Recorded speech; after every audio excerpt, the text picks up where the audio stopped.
Developing tonight, a recent Pew Research report on the American family is getting a lot of attention. It finds less than half of all the kids in this country are growing up in a traditional family, meaning a father and a mother who are still in their first marriage. That's a dramatic shift from just a few decades ago when the majority of families fit that description. My next guest believes the breakdown of the family may be one of the single greatest challenges facing America right now. He writes about it in his new book out today, American Dreams, Restoring Economic Opportunity for Everyone. Florida Senator Marco Rubio is a Republican, joins us live. Good to see you, Senator. Good to see you. All right, so much is made of our economy and jobs and all of the solutions we should be working on, but you say that this really is one of the toughest indicators for people that they're going to struggle later in life and have any chance at making some economic movement. So let's be clear from the beginning. There are courageous single parents out there that are raising their children in less than ideal settings, and they're doing a great job, and those kids are going to succeed. But statistically speaking, we know that children that are raised in stable homes with two parents do better statistically than kids who find themselves in difficult circumstances. So it's concerning that a growing number of children are not growing up in that ideal setting. My point is the family is the first school and the most important school any of us will ever attend. It's the first government, in essence, in sort of regulating our lives and telling us between right and wrong and good and bad.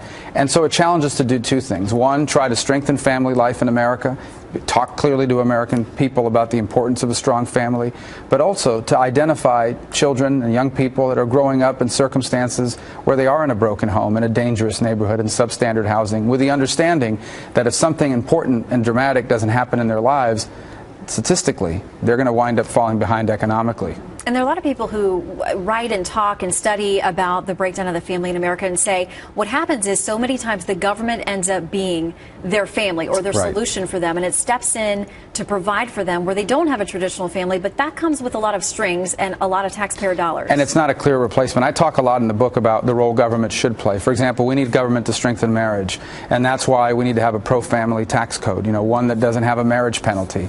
We should stop punishing people through our safety net programs by saying if you get married, you're going to lose these programs. We also need to empower parents with things like school choice, giving them the opportunity to send their children to the best school of their choosing. Only poor parents don't have school choice. But I talk in this book about something you asked me about off the air, India, this fantastic young woman in Florida who faced extraordinary obstacles. And then through a program called Take Stock in Children, she all of a sudden was able to turn her life around because someone believed in her. There's not a government program, although it receives government help, but this not-for-profit entity that got involved in her life and made her believe that the future could be anything she wanted to be, and she's a success story today because of it. Yeah, and interesting to read her story before she met this woman who made such a difference in her life. The idea of college never even occurred to her. She was just trying to get through high school and survive that, which was very difficult in her circumstances. But the thought that she wouldn't have even considered higher education, she was just in a situation where it wasn't presented to her. Right, and for every India, there are thousands of young people that are growing up in less than ideal circumstances that we know, unless we do something through a better school, through trying to strengthen family, through helping their parents acquire skills so they can get a better job, they're going to struggle to succeed. We can't let that happen. The human capital, the American dreams embedded in them, our country needs them. We need to do everything possible to strengthen family life. So you talk about education and school choice. I know tomorrow you're scheduled to be in Alabama to talk about that to lawmakers who are trying to support that idea. I grew up the daughter of a teacher who was for many years a single parent, so I know that there are so many things that factor into making sure education and choice about education is important. I think about the fact that we're talking 2016, your name comes up a lot. Also Jeb Bush, who clearly looks like he's going to make a run there.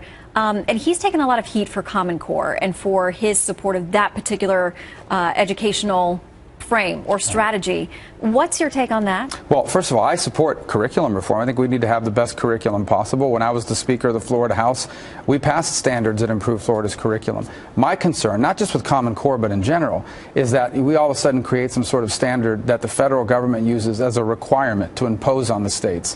One thing is to say if you do things a certain way, we'll incentivize it.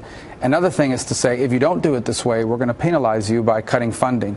And while that's not what they're doing today, that's where the federal government always winds up. So I'm very concerned, as many Americans are, that something like Common Core could be used by the Federal Department of Education to one day impose restrictions on schools when, in fact, education is primarily at the K-12 level a state and local responsibility. Okay, you've said there's a lot that you need to decide about whether you can accomplish the things that you outline in this book, either in the Senate or running for president. When will you make a decision? What will be the deciding factor for you? Well, the deciding factor is this book, American Dreams, and the things we talk about in my service in the Senate, is the agenda that I want for America. I want to restore the American dream at a time when millions of Americans feel like it's out of reach for them because of massive changes to our economy that are going on.